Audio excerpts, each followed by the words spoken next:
Assalamualaikum warahmatullahi wabarakatuh, sahabat Febi. Perkenalkan, saya Muhammad Irsad, dosen Fakultas Ekonomi dan Bisnis Islam UIN Sunan Raden Mas Said, Surakarta.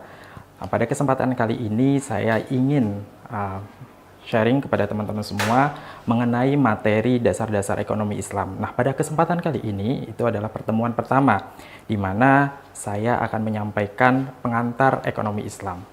Nah, namun sebelum itu, sebelum kita memasuki kepada apa sih ekonomi Islam, kita mengenal ekonomi Islam lebih jauh, saya ingin mengajak teman-teman semuanya, sahabat Febi, ya, untuk mengamati ayat ini. Ya. Al-yauma akmaltu lakum dinukum wa atmamtu alaikum ni'mati wa raditu lakumul Islam madinah. Faman liturra ghairu fi makhmasatin ghairu mutajanifan li ithmin fa innallaha ghafurur rahim. Nah, ayat ini merupakan landasan dari ekonomi Islam, ya. Tidak hanya ekonomi Islam, namun juga landasan sebagai seorang Muslim, ya. Karena apa? Karena dalam ayat ini dinyatakan bahwa pada hari ini telah aku sempurnakan agamamu untukmu dan telah aku cukupkan nikmatku bagimu dan telah aku ridhoi Islam sebagai agamamu. Oke, dari landasan tersebut maka muncullah paradigma ekonomi Islam, di mana ya paradigma ekonomi Islam yang dihasilkan dari landasan Al-Quran tersebut yaitu mengatakan bahwa Islam merupakan agama yang komprehensif, solih likulli zaman wa makan, ya. Jadi dalam arti bahwa agama Islam itu bisa digunakan oleh kapanpun, oleh siapa saja dan juga kapanpun dan dimanapun, yang mencakup seluruh aspek kehidupan manusia.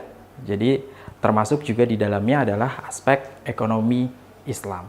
Paradigma yang kedua yang dihasilkan dari ayat tersebut adalah Islam bukan hanya sebuah kepercayaan agama yang membimbing manusia pada aspek keimanan saja, ketakwaan, dan juga ritual peribadatan. Namun Islam juga menjadi sebuah pedoman dan juga pandangan hidup manusia yang juga merupakan sistem pemikiran dan juga filsafat. Dengan kata lain, Islam merupakan suatu yang memadai untuk membangun tatanan masyarakat, kesatuan entitas politik, etika, serta suatu yang dapat memberikan solusi bagi permasalahan manusia yang multidimensi. Oke, sistem ekonomi Islam itu terbentuk dari paradigma ekonomi Islam didasarkan pada paradigma Islam. Oleh karena itu, unsur dasar paradigma Islam, ilmu ekonomi Islam, sama dengan elemen-elemen dasar dalam tasawur Islam, yaitu Allah Subhanahu wa Ta'ala. Jadi, sistem ekonomi Islam itu bermula, ya, bersumber dari Allah Subhanahu wa Ta'ala. Nah, dari Allah Subhanahu wa Ta'ala ini menyampaikan wahyu kepada Nabi Muhammad SAW, ya, baik berupa Al-Quran dan juga hadis yang menjadi sebuah landasan bagi umat Islam, ya. Dan kemudian dari landasan tersebut terbentuklah paradigma, dan dari paradigma tersebut terbentuknya rule of behavior, di mana rule atau aturan-aturan ini membentuk sistem ekonomi Islam nantinya. Kemudian selanjutnya kita membahas tentang 6 corak paradigma ekonomi Islam. Yang pertama adalah tauhid, bahwa ekonomi Islam itu berdasarkan pada tauhid, yaitu keesaan Allah Subhanahu wa Ta'ala, di mana segala aktivitas dari ekonomi Islam, dari kegiatan ekonomi Islam itu harus berdasarkan, ya, kepada tauhid, ya, berdasarkan atas mengesahkan Allah Subhanahu wa Ta'ala, ya. Kalau misalkan kita berbicara tauhid, maka ada 3 tauhid, yaitu tauhid uluhiyah, terus kemudian tauhid rububiyah, dan juga tauhid asma wa sifat. Oke, selanjutnya adalah kaidah al-ubudiyah, yaitu berbakti atau beribadah kepada Allah Subhanahu wa Ta'ala. Nah, ini juga sejalan dengan ayat-ayat Al-Qur'an, ya, yang diajarkan kepada umat Islam bahwa segala aktivitas dari kehidupan manusia itu ditujukan untuk beribadah kepada Allah Subhanahu wa Ta'ala. Tak terkecuali dalam aktivitas perekonomian. Jadi ketika kita melakukan aktivitas perekonomian, kita harus berlandaskan kepada kaidah ubudiyah ini, ya, untuk mengabdi, untuk beribadah kepada Allah Subhanahu wa Ta'ala. Dan yang ketiga adalah manusia sebagai hamba dan khalifah sekaligus pelaku ekonomi Islam, ya. Jadi manusia ini dijadikan hamba oleh Allah Subhanahu wa taala untuk menjadi seorang pelaku ekonomi Islam.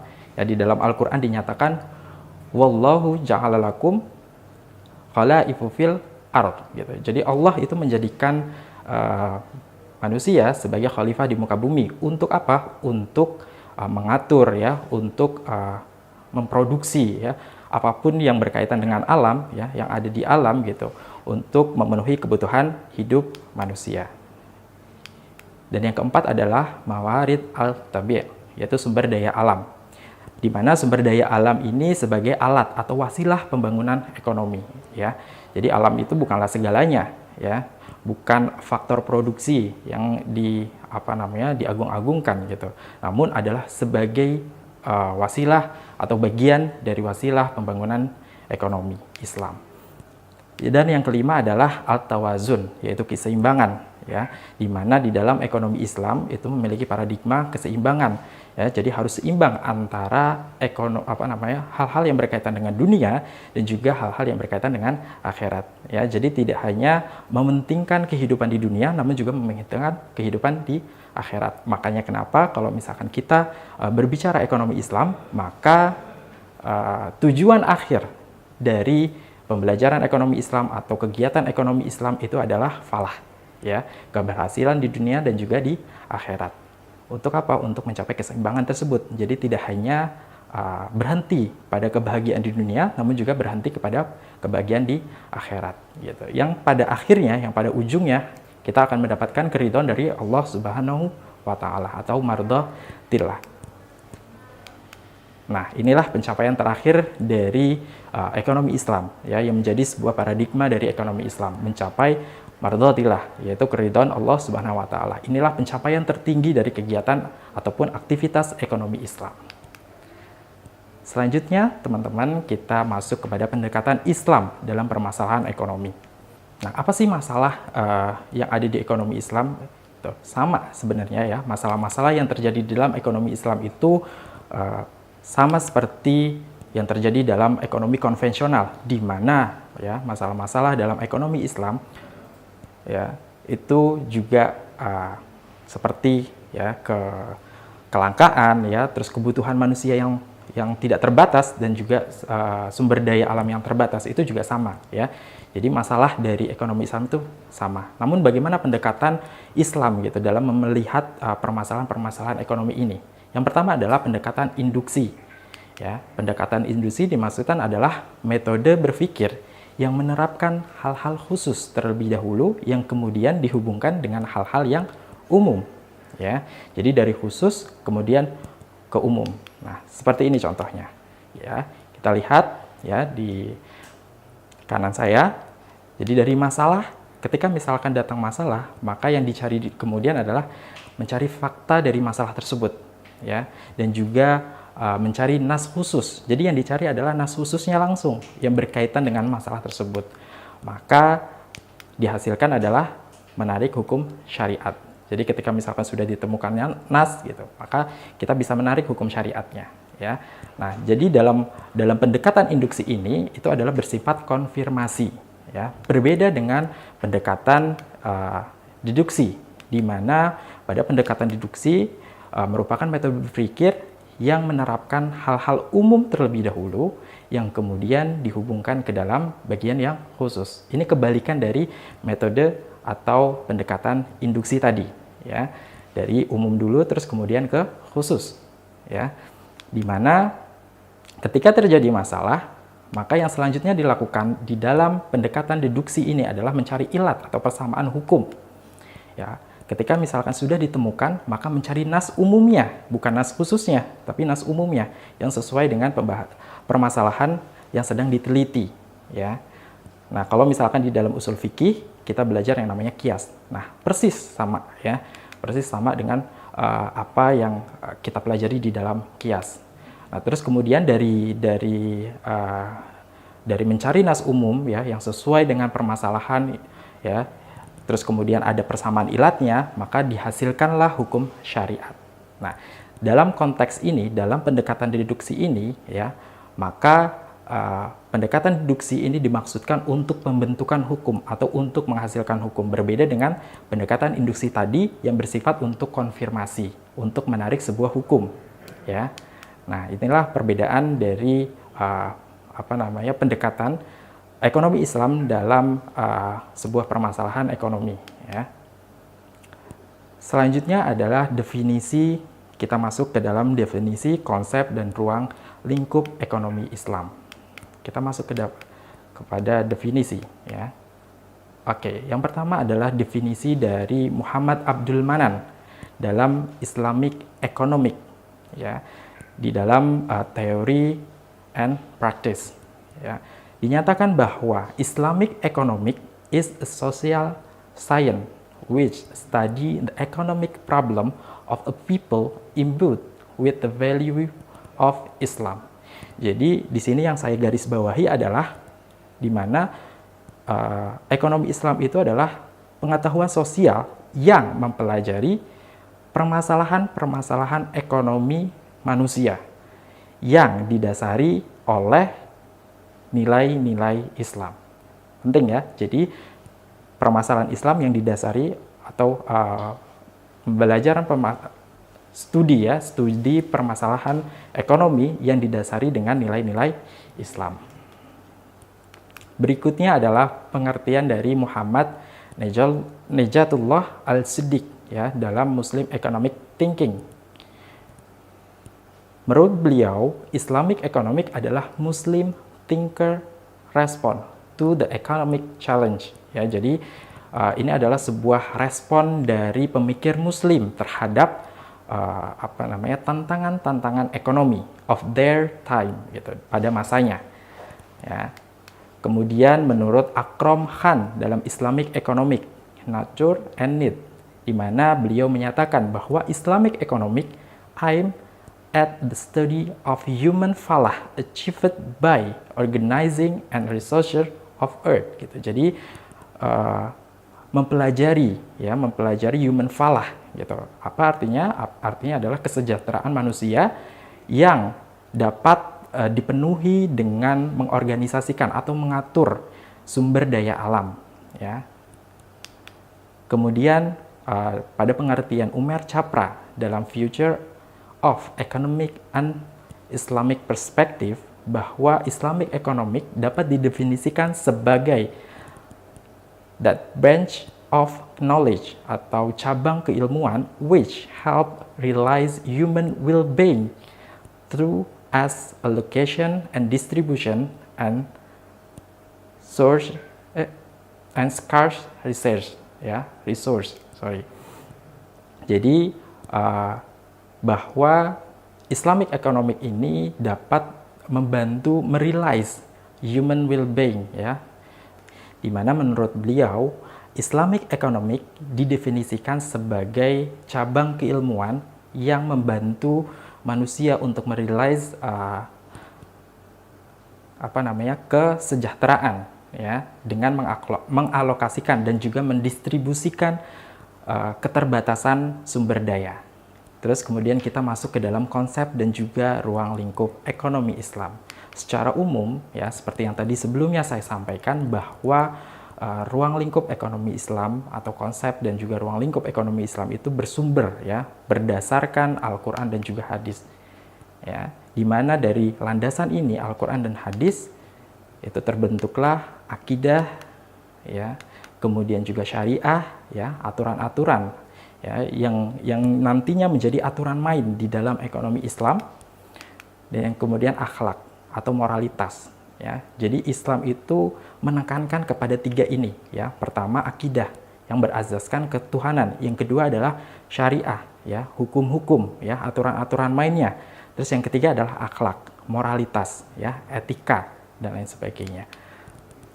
Kemudian dari ketiga ini, ya, maka muncullah, ya, dari ketiga ini dan ditambahkan dengan sejarah Islam, maka muncullah nilai-nilai ekonomi Islam, ya, menghasilkan ekonomi Islam dan juga prinsip dari ekonomi Islam yang nanti kita akan bahas pada pertemuan selanjutnya lebih detail, ya, mengenai tentang nilai ekonomi Islam dan juga prinsip dari ekonomi Islam itu sendiri. Oke. Nah, ini tadi sudah kita bahas juga ya, pendekatan deduksi.